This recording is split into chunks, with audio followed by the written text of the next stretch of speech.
Hey, in this episode of Operational Excellence, I will talk more about how you can run your business every day using the thought process around world-class manufacturing, lean manufacturing, etc., and operational excellence as a common name. Stay tuned for more about running your business with the system.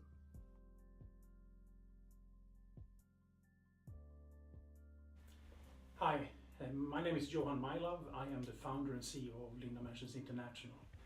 I have been talking in some episodes here about the operational excellence system, or whatever you call it in your business, which is a system that has more than one side. Most companies concentrate on working on the business. They do analysis, they run improvement teams, and they struggle. And then somebody says to them, you can run your business using world-class manufacturing, or you can run your business using lean manufacturing, something like that. That makes no sense. Like, what?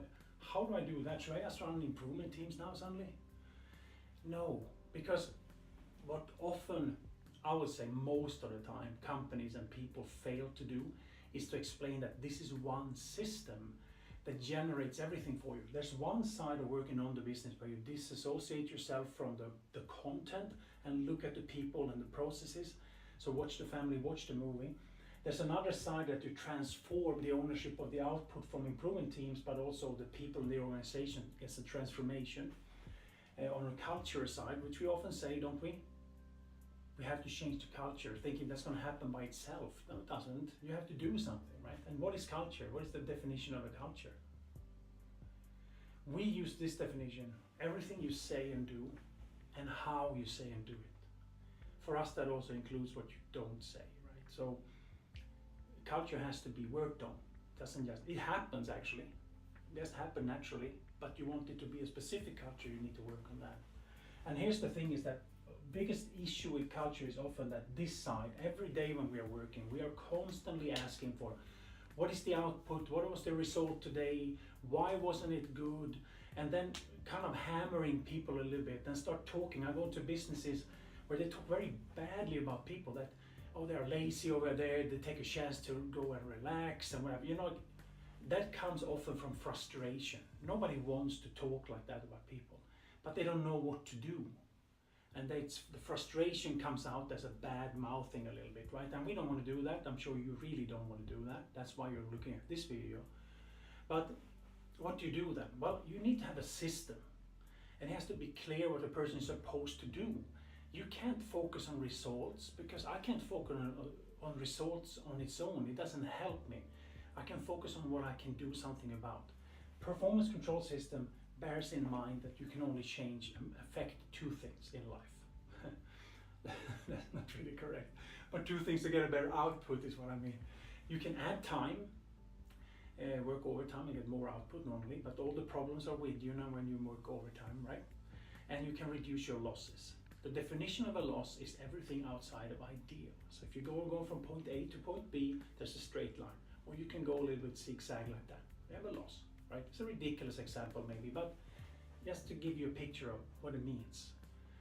You have so many losses when you're working that if you would consider all the losses, they're very stressful. And that's good. But because I'm thinking, you want to do something about it. Like if you don't feel pain when you see it, then you don't think about it. So that is the sense of urgency side, where to do something and start now.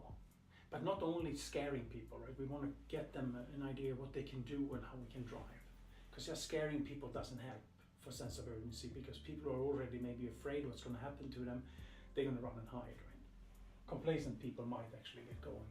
Anyways, so performance control system where you work in the business is meant to drive people to look at, okay, I have a plan, now let's execute the plan. If I execute the plan, what problems do I have that stops me from executing it perfectly? And log them. And by the end of a week, you can probably see trends on how much time you lost for what problem. And you can then make a little Pareto and attack the biggest loss if you can attack the biggest. Not always the case, but in theory, you would attack the biggest. And you do it once a week, because if you attack one loss per week, you have attacked 50 losses or so per year. That's pretty good, right? And if you have more shifts than one, there might be up to 150 problems or so in a year that are solved. That's amazing if you think about it. 150 implemented improvements in one area. That's pretty good actually. So what you do is that if you have a shift work in a production area, the shift people will meet, so the leaving shift will talk to the coming shift. It's the operators telling everybody what happened. Supervisors and leads don't tell people what they have done, because guess what? I already know what I did. So if you're going to come and ask me before the meeting and then tell me later what I did, or look at a computer, it doesn't make sense. Let the person who do the work be a part of the solution.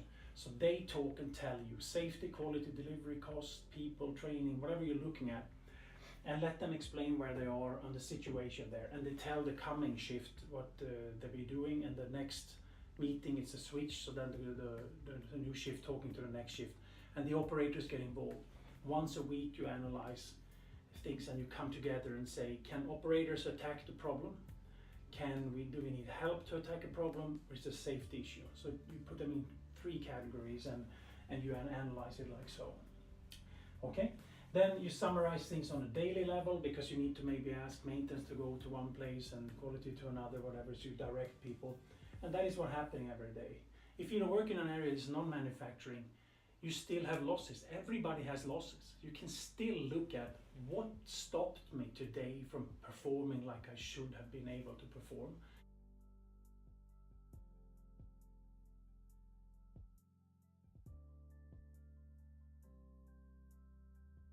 And by the end of the week, you can still do an analysis, right? But you can say, but we don't really have a plan when we're working. Yeah, come on. Of course you do have a plan. But the thing is this, that you don't have to worry about the output, worry about the loss. So whatever you do during a day has losses stopping you.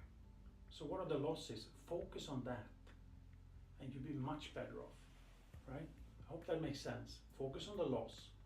On a higher level, we can summarize and say the company is doing so and so, or the shipments is going to happen, or whatever it could be. But as a person, the loss is the most important thing, because I had no losses. Oh, look at how much I did during the day. So on a weekly level, we want to have trends, we want to have Paretos and such, and we want to put money on it.